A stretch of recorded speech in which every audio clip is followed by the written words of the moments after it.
Hey everybody, Rob here with WePayOffDebt.ca, and I'm coming at you with another budget workshop. This one is for a member who's been around in the community for a couple months now. Let's jump over to the introductions. All right, so this is a September 2020 budget. We're going to be making it in every dollar here, and this is for Brendan and Kirsty Palmer. Brendan and Kirsty are in the prime of their lives right now, 58 and 52. They have 8 kids, if you believe it. 8 kids. Danny is 28, Carter 26, Leonie 25, Billy 23, Leah 21, Kirsten 19, Judy is 13, and Juan is 11. So they have lots of kids, including 2 young ones still at home. Plus, add on to that, they got pets up the wazoo. We got 2 dogs, a cat, and a rabbit. So this is a busy household. They are dealing with quite a bit right now.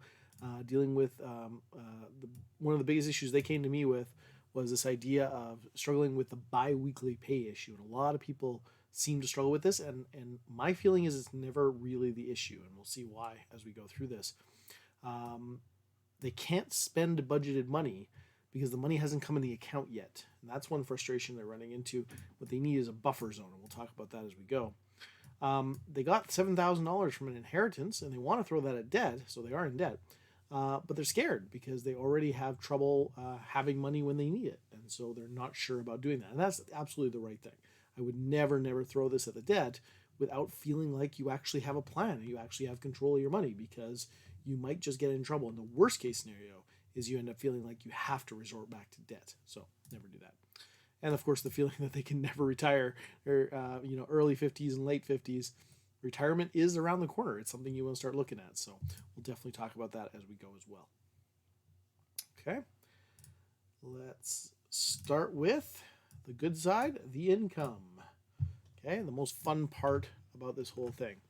Now, Kirsty is actually a stay-at-home mom, homeschool teacher, so she's homeschooling the kids, staying at home. Now, she is working a little bit on the farm, and we'll see that as we go, but that's the main thing we got to talk about is Brendan here. Okay, so Brendan, what they told me was that he brings home around $2,500 every 2 weeks. Now, what happened was they, upon looking, they were actually able to provide me with their actual take-home numbers for the last 6 paychecks, and you can see here it does vary a bit. $2,277, $3,000, $3,000, $2,753, $2,754, and then $2,136. So if it was me, I would really want to know what happened here and what happened here, and I want to know when those are going to happen again, if they're going to happen again, right? I want to know, like, in advance as much as possible, because this is the income I want to aim for. These are all pretty close to around $3,000. Okay, so I took some stats here for you. The average was about $2,600. The median was about $2,750. If you don't know the difference there, the average, of course, you add them all up, divide by how many there are. The median, you line them up and take the middle one. In this case, there's 6 of them, so you would actually take the average of the middle 2, the normal average of the middle 2. So they said $2,500, and one of the issues that they're doing with this budget is they're being conservative, a little too much. Not a lot, but just a little bit.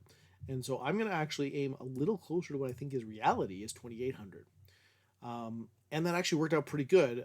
She let me know that August 12th, the income, it looks like, was $2,821 for that. So we're making for the September budget. So we're going to assume that that's the same thing in September. Well, I've written the August dates here, but certainly she was able to tell me that that's going to be her August budget. She doesn't know what August 26th is yet because we're recording this before August 26th. But I'm going to guess, and so I'm going to guess these are for September. I'm going to guess 28, 21, 43 for the first one, and I'm going to guess 2,800 for the second one. Okay, so I'm going to guess a total of 56, 21, 43 as your take-home pay for September. Now, the biggest thing here to mention is this. So Brendan is a steel worker. His yearly salary is supposed to be around $120,000. Where's that money? If you just multiply this out, this comes out to a yearly take-home of only $69,000. And you're like, that's like half, right? It feels like all the money's gone. So I did some research, did a little bit of looking. They're in Ontario. And if you're making 120 grand a year, the combined tax rate should be around 26.99%, or about $32,000. Your max CPP is going to be 28.98. Your EI is going to be 856. And so if you add all three of those together, they've got a bill for the government of $36,000. Well, take that away from the 120. That should leave everything else take home 83,855. So we're talking about a big difference there, as opposed to the 69 that they're actually getting. So of course my immediate reaction is, are you getting a tax refund? And they say apparently they do, somewhere between only $2,000 and $3,000 though. Well, $2,000 and $3,000, that would only be about $200 a month. We're missing about $1,200 a month right now. And so the big thing is to take a look at those pay stubs and figure out where is that other say $1,000 a month going, right? It's about $1,000 still missing every single month. What I mean by missing is it's just not accounted here. Now, what it probably will end up being is, because Brendan here has a pension, so a big chunk of that will be going into a pension, and it looks like they have some sort of health coverage through work as well. So a big chunk of it will probably be going on that. I would seriously look into, especially for this couple, looking into the possibility, can we pause the pension? It's worth looking into because we are in debt and we are in pretty serious debt here. Pause the debt, pause the pension, and can we stop the health insurance? That sounds kind of crazy, but it's definitely something to think about, especially if it's hundreds of dollars every single month. Okay, I know my wife's for a while was around $300 a month. It can be a lot. Okay, so and unless you're getting $300 of worth from it every single month, and necessary worth, like if you had $300 a month in your hand, you would use it to spend on this. Unless that's the case, you might want to get rid of it. Okay, so that's certainly something to look into. I'm going to work as if this is the actual take-home base for September. Okay, obviously you would go ahead and change things if, oops. Okay, so Brendan income 5621.43. Okay, other income. They have the child tax benefit at $280.06 for the two kids that are left at home. They've got a health and dental payback, and this is why I think there's some insurance probably in there that they're paying for. We've got $90 coming back from that. And so their total income for September, $5,991.49. That's what I'm going to work with. It's not a lot considering what they've got. So let's see what happens. Oh, other thing is the farm. They live on a farm, and one thing that Kirsty does on the side is try to use the farm to make some money. And so they do canning, they sell it at farmers markets, and it's been doing something for them. I'm going to leave it until the very end. I'm going to come back to this. So I'll put it in here as, I'll put farm, or you know what, I'll even put side hustle income, okay? Because that'll include farm and other, right? Any other side income they have, I'm going to put that there, and I'm going to leave it at 0, and you'll see why as we go. Okay, so that's a whole separate issue of, they had questions around how do we separate this out, and yes, you definitely want to have its own bank account. You want to be able to have a business account where you're actually the only thing going in it is revenue for the business. The only thing coming out of it is expenses for the business, and therefore your bank account statement actually becomes your profit and loss statement. You know how much money the business is making by how much money is actually in the account. It's a great way to go.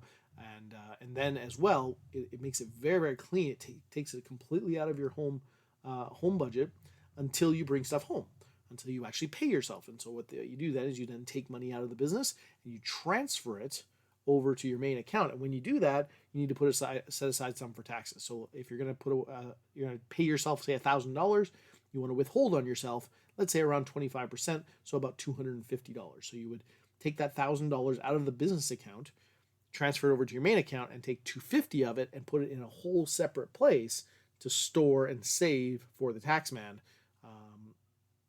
It's entirely possible you won't actually owe it. You'll get a refund from other stuff maybe, but at the very least you have it there and you're ready. And then once your taxes are filed and you realize you don't owe it, at that point, then you can go ahead and withdraw it, and it would become your money. But that's all separate. So we'll come back. We'll come back to that, and we'll talk about the business when we need to at the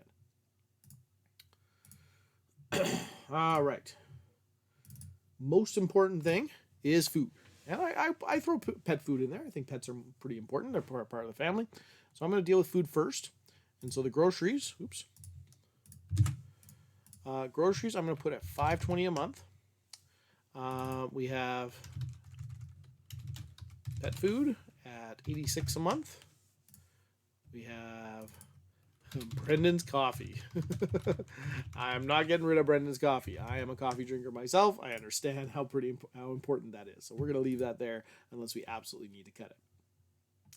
Okay, that takes care of the food. We're now fed.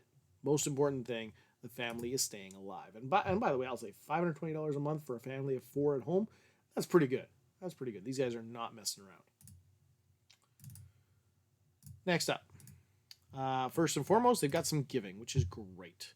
They have a tithe. Oops. Stay there. All right. They have a tithe, which is going to be $5.43 this month. They have a charity they give to as well, which is $40, which is great. I'm not going to I'm not going to say that's too big or too low. I'm going to leave that entirely up to you. I'm going to work with it as if it wasn't even there. Okay. Next up, they do have some medical. Now, this was an interesting situation. The medical, they say it's some dentist, chiropractor, only when necessary, and it's mostly reimbursed. Okay, so first off, I would definitely check to see what you're paying on that health insurance. I know for us, it's just not worth it. It was not worth it through my wife's work. I also had it through my own, which, so we had double coverage. And then add on to it, my wife's work was way overpriced for the same thing.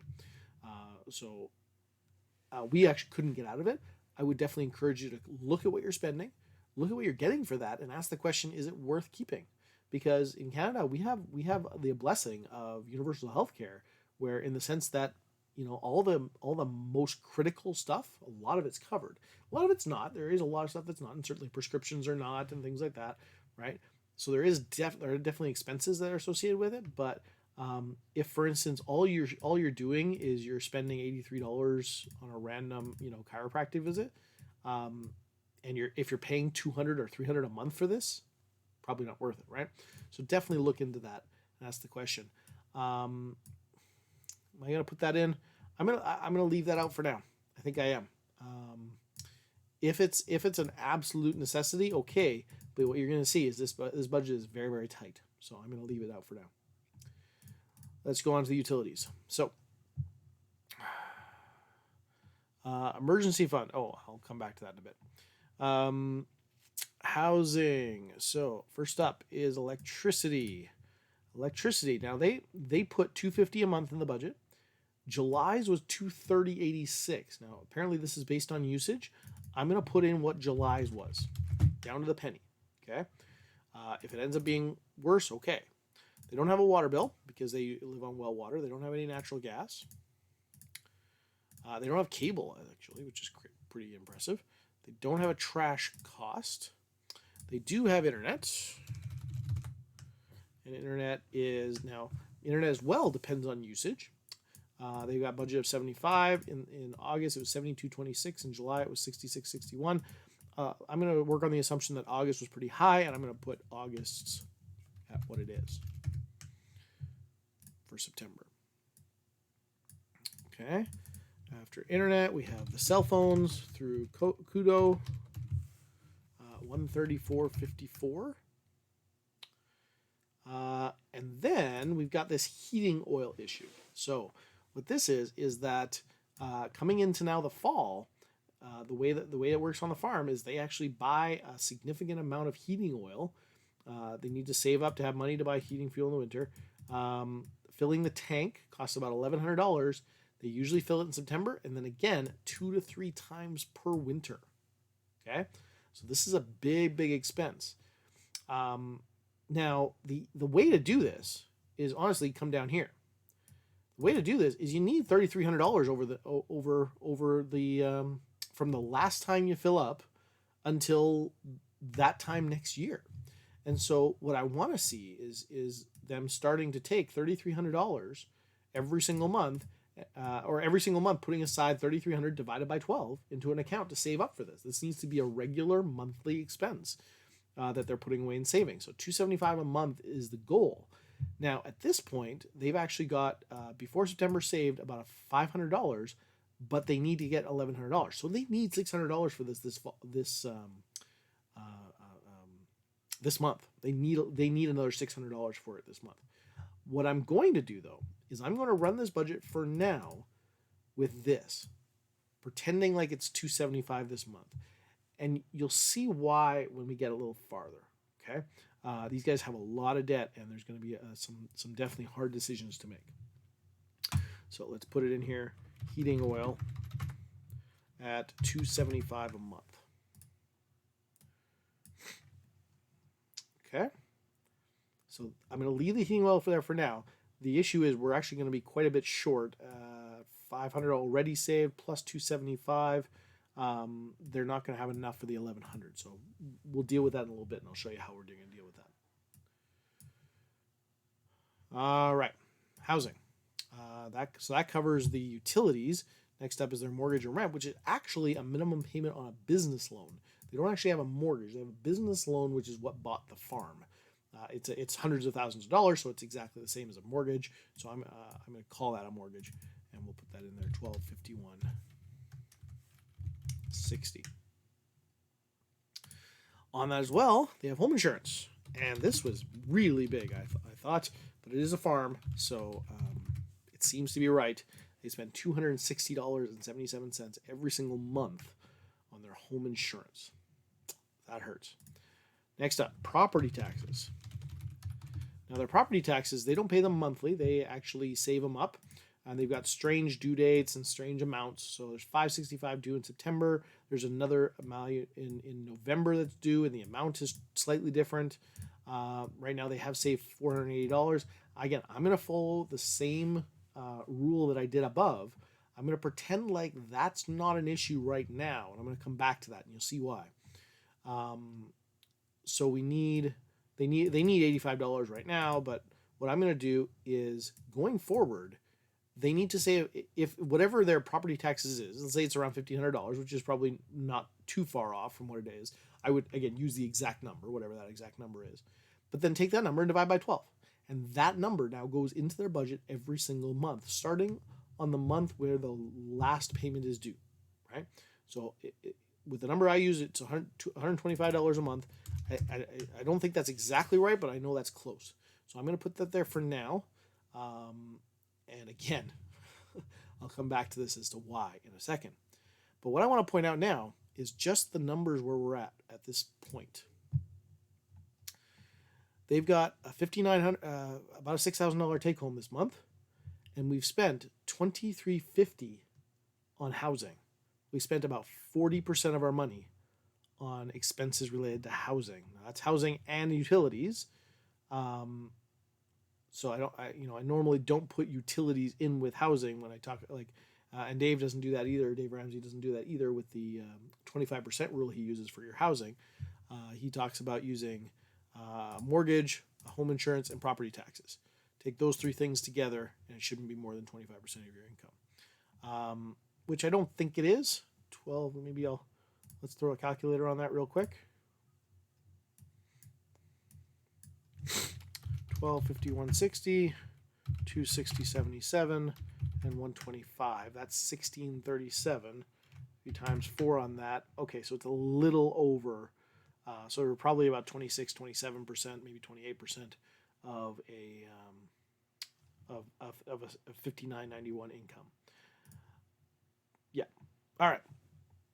So the housing itself is not the problem, but that heating bill is big, that cell phone bill is big, and that electricity bill is big. So those are all issues. All right, let's go back to the four walls here. Let's continue finishing up the four walls. Next up, the next wall is transportation. Now they've got quite a big truck payment. Okay, so we're going to put in here truck payment of $530.18.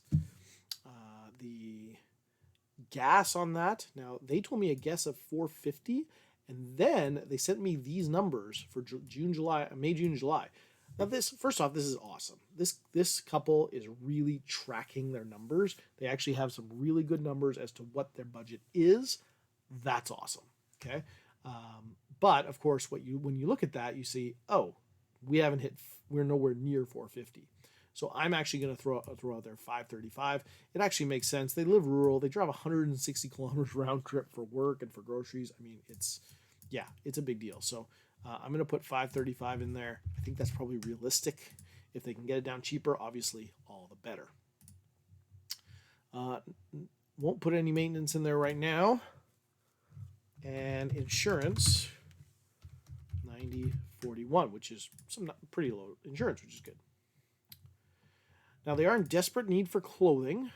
They want to spend $100 this month. I'm going to leave that blank for now. Definitely going to come back to that. It's important because they are desperately in need of clothing. But let's deal with all the minimums first. Let's deal with the minimums because now we hit the insurance portion. And one of the things you're running into here is that Brendan is quite old. He's 58, and when you're getting up there, insurance is not cheap. Now they've got a couple different loans here. Brendan's got, and since they bought the farm, they've had this insurance, $249.35 through London Life, and what it is, it's a life insurance that pays off the mortgage. Okay, now on that, what you want to look at is how is that set up. So as far as I was able to get out of them, this is actually just regular old term life insurance, which I suppose would be the value of the original loan. Okay, maybe that's $300,000. I don't know what the original loan was, but this is the thing. They've also got some more insurance through London Life as well for Brendan. So we're spending $390 almost on Brendan's life insurance every single month. Okay, so let's put that in there. Here we go. Brendan's life number one is $249.35. Oops. Can't type $249.35. Brendan's life number two is $134.87. So you can see here at the top of the page, we've only got $862 left. Things are getting eaten up pretty quick. Kirsty has got life insurance. And that's $185.74. Again, that's not cheap. Now she's 52, but it's also not huge. It's not huge, but it's also not tiny. What else? They also have life insurance on Carter. Now that's their 26-year-old son. Carter's apparently a bit of a troubled son.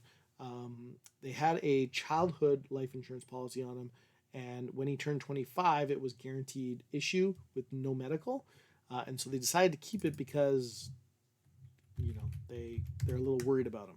So I'm not going to say get rid of that, and it's $20. It's not going to change much, but you probably don't need that. The goal is to build enough wealth that if the worst was to happen to their son, obviously that'd be horrible. But if it was, then you would have the emergency fund to cover something like that. And what I noticed as I was going through this is that they may not have disability insurance, and that's something that really kind of scares me. I was starting to look at what would happen, for instance, if Brendan now all of a sudden was not able to work. Okay, there could be some major issues there. So I would definitely look into that and ask the question, do I have disability insurance? But ask the question, do we have appropriate life insurance, and are we getting the best deal on it? Especially if this insurance loan is very old here, which it sounds like it is, then I would definitely look into a new version of it. Because assuming he's still insurable, assuming he's in about relatively the same health, life insurance prices have actually gone down so much that it's quite possible that per 100,000, especially in the open market, you might be actually even cheaper, even though he's closer to death because he's older, right? Statistically speaking, he's older, so he's definitely closer to death as far as the insurance and the actuarial tables are concerned, right? But the price of life insurance has gone down so much that if let's say you add these up and you need, let's say, $500,000 of life insurance, and if you put you might actually be able to get a new policy which has the same amount, if not more, of insurance and a little smaller monthly payment. The place I've been going for that is rbcinsurance.com. I have no affiliate relationship with them. It's just they ended up having a nice website which had a check on it right there, which I was able to get a quote for myself. And when I did a quote through them, it ended up being the cheapest of all the ones I was searching for online. And we renewed our insurance through them. So we actually use them right now. Other than the fact that we use them, I have no reason to endorse them. They were just the cheapest for us. Okay, it's probably best to even go through an insurance broker, find somebody who can shop around 1,000 companies and find you the best deal. It's worth it when you're spending this much. Like, look at this. Like, we're talking about $250, $350, $380, $480, $560, $570 on life insurance. That's a lot of money every month, especially for this couple. You'll see that next, because that finishes off the 4 walls, and we've only got $655 left. Did I miss something? Because that even seems higher than I expected it to be. Let's see. Truck payments there, gas is there, insurance is there, the mortgage is there, property taxes is there, right? Because I put those down to the absolute minimums. Yeah, okay, cool. All right, so that finishes off the 4 walls. With this setup, we're essentially living another month, right? Now, because of some assumptions I made there, no. For instance, I don't have the money for the property taxes. I don't have the money for the heating right away. But I'm going to leave that, and the reason is the next tab here. The reason is the next up is their debt. And here is their current debt. So first up, we have a truck loan, which they're paying the $530.18 on it, and that is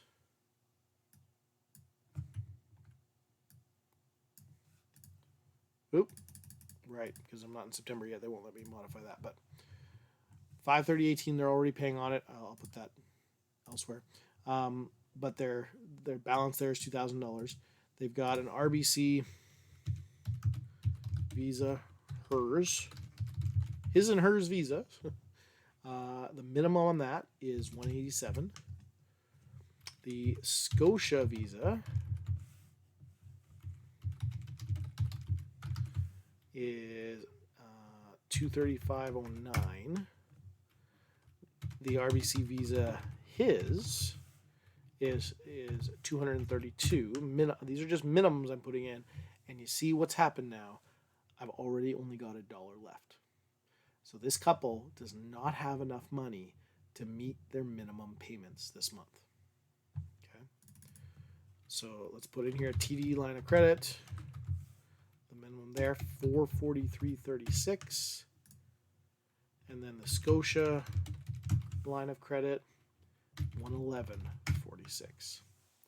Okay, and so you can see we are now $550 over budget, just making the minimum payments. Their total debt, $66,000 of debt, not 58. Now this was the original number they had sent me, and that's a big difference. So I made sure to point that out there, is that something's weird, right? Why, when I added up, I got 66, and when they gave me their total, they sent me 58.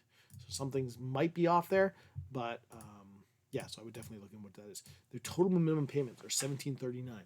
This is awful, obviously, but it's also amazing, and it actually leads itself to some hope in a very interesting way.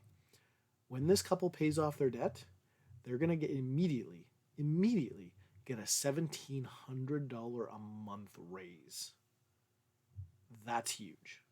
Okay, a minimum, because that's just the minimum payments. Okay, so getting these guys out of debt is so critical. We've got to get there, and we got to get there fast, and as fast as possible. Okay, so that's where we're at with just the minimum payments. We're at $553 now. There's even a little bit more In the other category, what they usually put in their budget, they've got a miscellaneous category. What usually ends up in the miscellaneous category? Small house repairs, small furniture, chlorine pucks for a small pool they've got, stamps, batteries, dog shock training collar, etc., stuff like this. So they gave me some numbers from the past few months, and that's not $40. That's a lot more than $40. And what we're going to have to do is, and now as you're seeing, is we've got to cut these down, cut expenses like this down as much as possible. They have a vet bill, $120 a year, and that's it. I'm going to put that all the way back up here because something does need to be done for that. And so I'll just put in the vet. What was it? 120 for the year. So 120 divided by 12. We're talking about $10 a month, and we can save up for that. Right? They're members, and so they've got a membership with me. And so they pay quarterly at $28. Where are we here? That would go under lifestyle.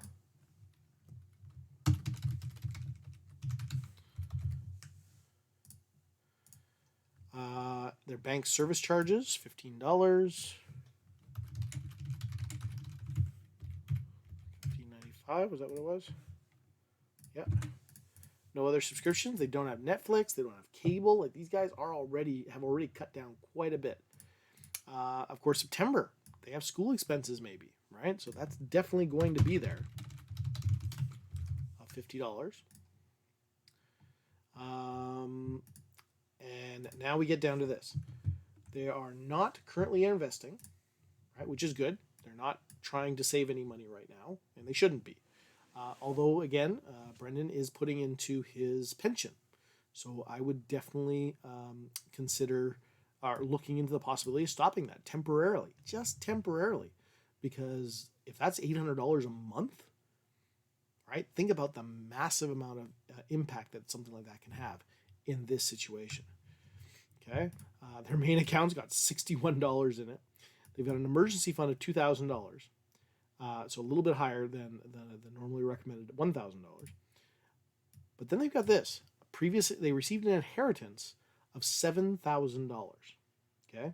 And again, they've been scared we mentioned that in the introduction, they've been scared to put that onto debt because they feel like they don't have control of their money. And that's good. That's really important. I would not put that on the debt without feeling like you actually have control of your money. But now, what am I going to use that for?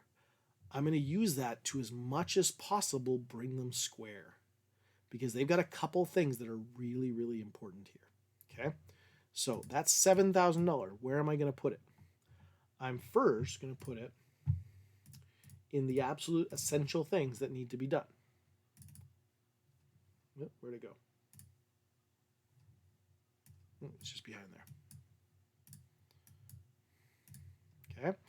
So the first thing I'm going to do is I'm going to pay the bills that I couldn't pay before. So I'm going to go through these one by one. Let's go to the heating oil. Okay, so let's go up to the heating oil. Here it is. Now, I'm going to make this a fund. And yeah, I can't put a starting balance in here. Well, I'll put it in the note, I guess. So what I'm going to do here is I need $1,100 this month. Okay, I'm putting $275 in there.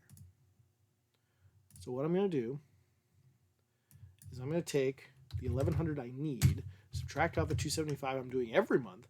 I need $825 in here.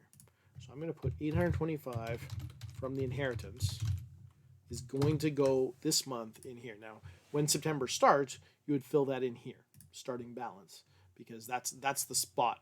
But I can't change that until the actual beginning of September. Okay, so every dollar doesn't let you change that. But what I'm going to do is I'm going to start up another notepad here, and I'm just going to keep track. No, you know what? I'm going to use a spreadsheet. Just because I'm a spreadsheet nerd like that.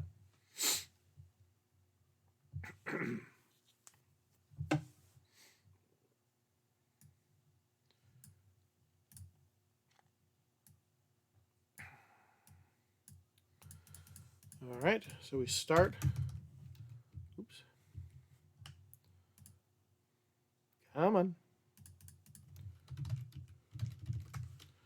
So we start with $7,000, which I'm assuming they have in another account somewhere. That was the impression I got, that they have $7,000 sitting in another account somewhere they got from the inheritance. The first thing I'm going to do is the heating oil. And I'm putting not the 1100 but 825 in there. Okay? And so then remaining is this minus this. And so now we have a running tally here. Okay? So that's where the heating oil went. That's where the first bit of money from this went. Next was the property taxes, right? Let's bring that back up.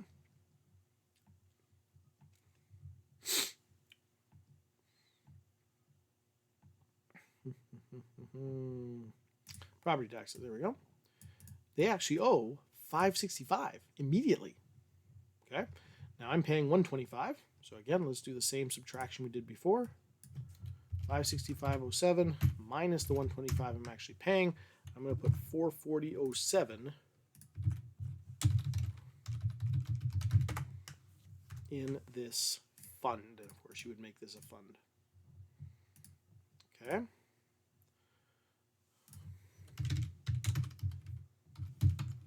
$440.07. There we go. Let's make that money. All right. Good. See that okay? Good. Let's keep going. What was next?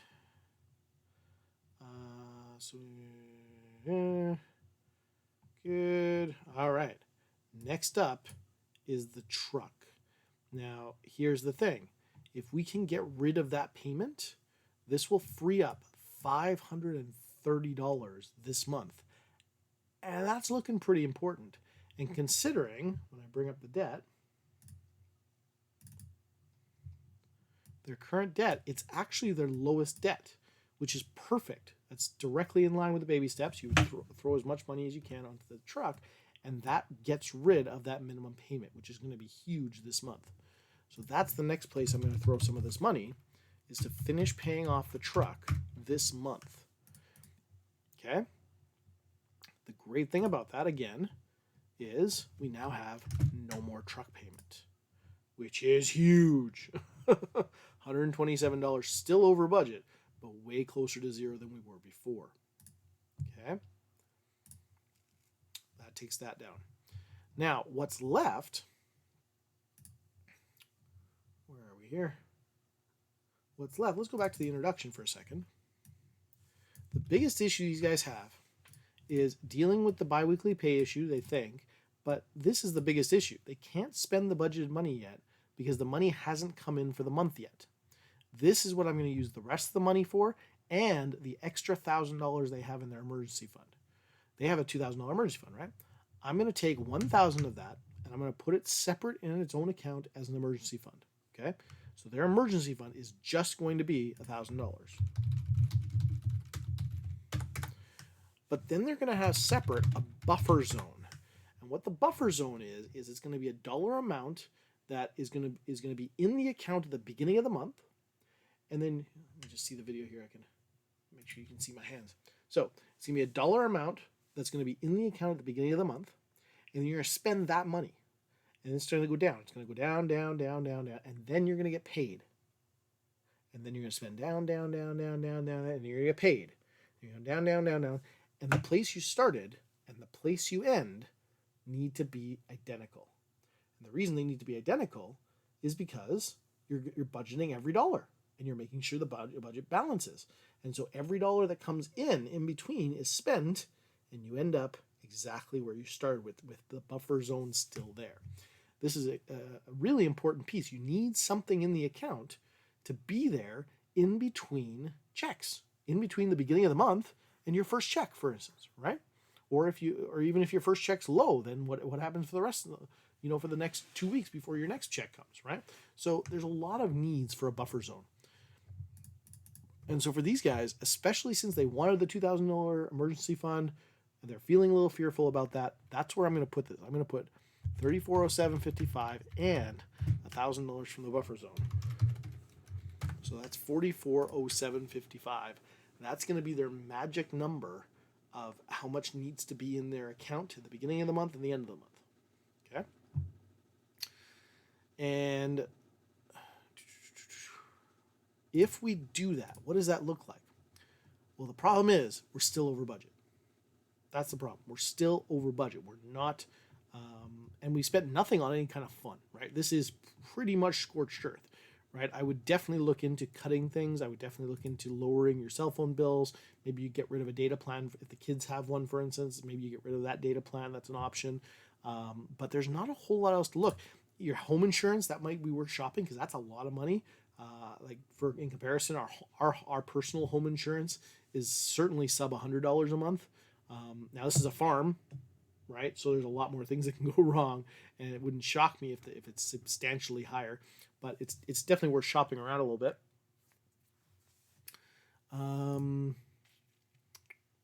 Your electricity bill, same thing. It might be anything you can do to lower that would be good.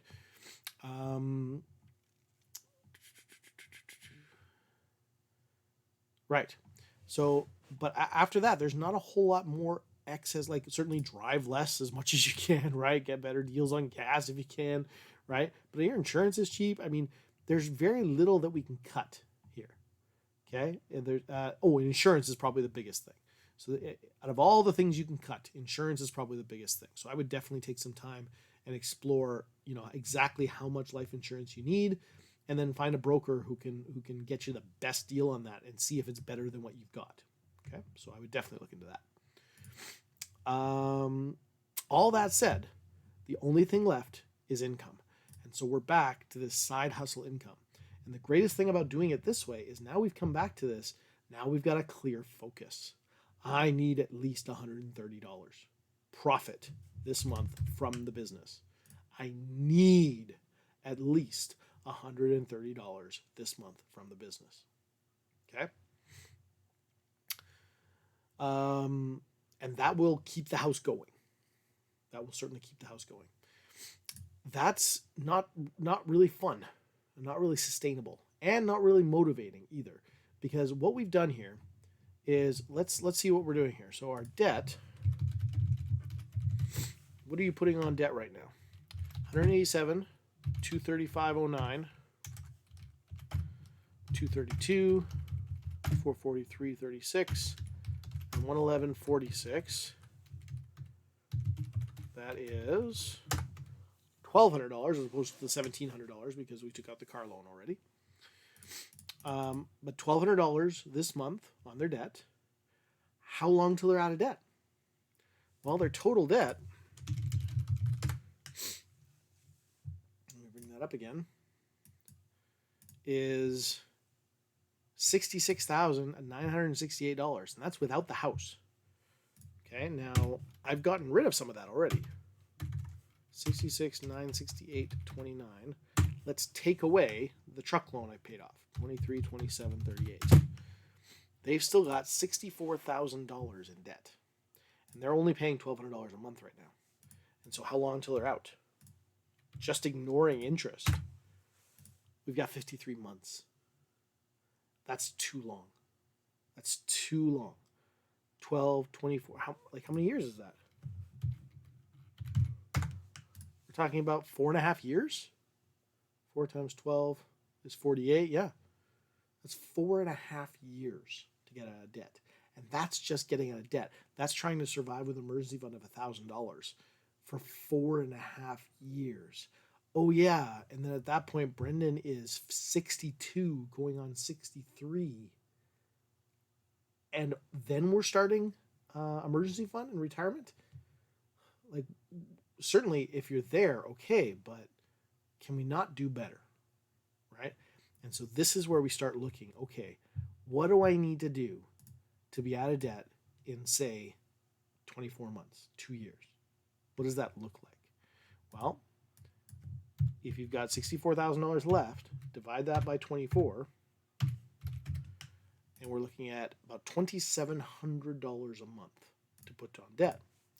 We're already putting $1,208 in the minimum payments, so we need about $1,500 more every single month to be able to throw at the debt. that now brings the goal really clear and center. That somehow together, maybe it's overtime, maybe it's side hustle, maybe it's a whole second job, maybe it's selling stuff around the house, but whatever it is, we need about $1,500 more every single month to be able to pay this off. Okay? So, what our baseline is about just over $6,000 a month. That's how much they're going to usually bring in a month. If that's lower, if there were a couple of times there where Brendan's income got low, right? If that's lower, this changes even more drastically. But we've got to find a way to get $1,500 consistently every month. Now, $1,500 sounds like a lot, so we break it down. In 1 week, then, how much do I need?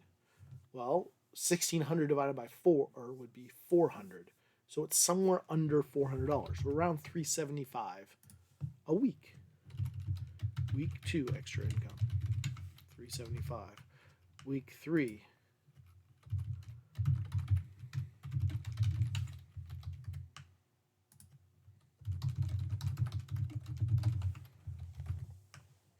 okay? So that now becomes a weekly goal we can focus on as a married couple, that we can start looking towards and saying, okay, what are we going to do this week to bring in $375? Maybe that's overtime, maybe it's selling stuff, maybe it's canning and farmers market stuff, maybe it's selling a goat, maybe it's a whatever, like whatever it is, to bring in $375 every single week with the goal of throwing every penny of that onto the debt, right? Because without that, we are surviving, but just barely, right? There will be months where you get a little bit of traction where Brendan gets a third paycheck, right? Because he's paid biweekly. So there will be some months where you get that third paycheck in there, and that's going to feel really good. But there's also going to be months where things happen, where the car needs to be fixed. We've done nothing in car maintenance here, right? So those are going to balance each other out. The big thing, if you want to make traction on the debt, is there's only 2 parts of the budget: income and expenses. I think we've cut the expenses pretty good. There's not a whole lot you can go. I mean, if you cut your grocery budget down by $50, sure, that's something, right? I mean, you can cut out the coffee, sure, that's something, right? There's only so much you can cut down. At a certain point, this income becomes the key to really start unlocking this the potential of this plan, right? And keep in mind, if you do this, it's 2 years and you're out of debt. Now, what happens? Okay, I know that's a little hard to take for the couple watching this, but what happens at the 2-year mark then? Okay, so now again, Brendan is 58, so 2 years from now he's turning 60, or he's just turned 60. If he's just turned 60, what happens when the debt's paid off? Well, you've been paying $2,700 every single month in a combination of the minimum payments and the extra $1,500 a month you've been bringing in. Every single month, $2,700 towards the debt. So what happens? $2,700 freed up. As soon as you get there, as soon as that's done, $2,700 is freed up. Now watch this. What's your expenses here? Well, your expenses are about what happens when I get rid of this, right? Your expenses are about $6,100 a month. And so $6,100 expenses times 3 months is about $18,000. Or 6 months is about $36,000. And so for you guys, I mean, with Brendan being the sole breadwinner in the house, I would definitely aim towards the 6 month expenses there. And so we now save up, take $2,700 every single month and start putting that into a fund, into an emergency fund. How long till you have $36,000? 13 months. So a year later, you've got a fully funded emergency fund completely put together and what I mean by that is 36 grand sitting there doing nothing except make sure that you guys are safe. How does that feel? Now Brendan's 61 years old, no debt except the mortgage, a $36,000 emergency fund just sitting there, and again, $2,700 now is freed up. As soon as that debt is paid off, as soon as that baby step 3 is done, the fully funded emergency fund is there. The $2,700 keeps coming every month, right? If you kept this up and you've built this habit, you've got $2,700 every single month freed up, and so now you actually have money to put in retirement. So at that point, if you put $2,700 a month for 12 months, you're saving up $32,000 every single year. Now I wouldn't go that far. I would take 15% of your income. 0.15 times about $7,000, so about $1,000 a month times 12. Right, so you're investing about $12,000 a month or $12,000 a year, and you're saving that up. That's going into retirement. And that's in addition to your pension. So you'll actually have retirement in addition to your pension. You might, at this point, you might even have enough money to start putting aside some, because you had $2,700 freed up, $2,700 freed up. You've only spent $1,000 of it on retirement, so you might have some money left there. At that point, the last 2 kids are starting to ready to go to college. Maybe you're able to contribute something to their college fund, right? Or, and lastly, is you start throwing money at the mortgage. And so the goal is, before your retirement, before you're 65 even would be nice, but maybe before you're 70, that house is paid off, right? And that'll allow you to enter retirement with some massive security.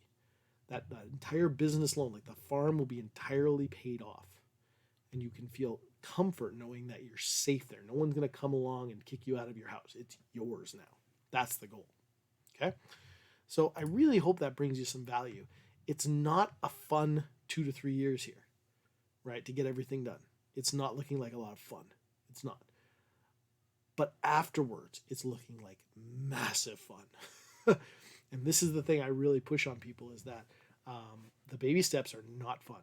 They're not, because you're pushing real hard to get out of debt. You're pushing real hard to get things done. And it's hard, and it's tiring, and it's frustrating, and it's totally worth it. Because when you get through that, you're on the other side. All that money you've been putting towards debt just all of a sudden just frees up, right? That was our experience big time. When we finally got to a point where all of a sudden our debt was gone. Our emergency fund was done. We just had money all of a sudden, right? It was just there. All of a sudden, money everywhere. Same thing with you guys. And of course, I would hope as you go, your income's going to go up a bit. You'll find better ways to do the side hustle and get the farm producing more income, right? But this now gives you that clear picture of why and where you're going and how much you need, right? You want to aim every single week for $375.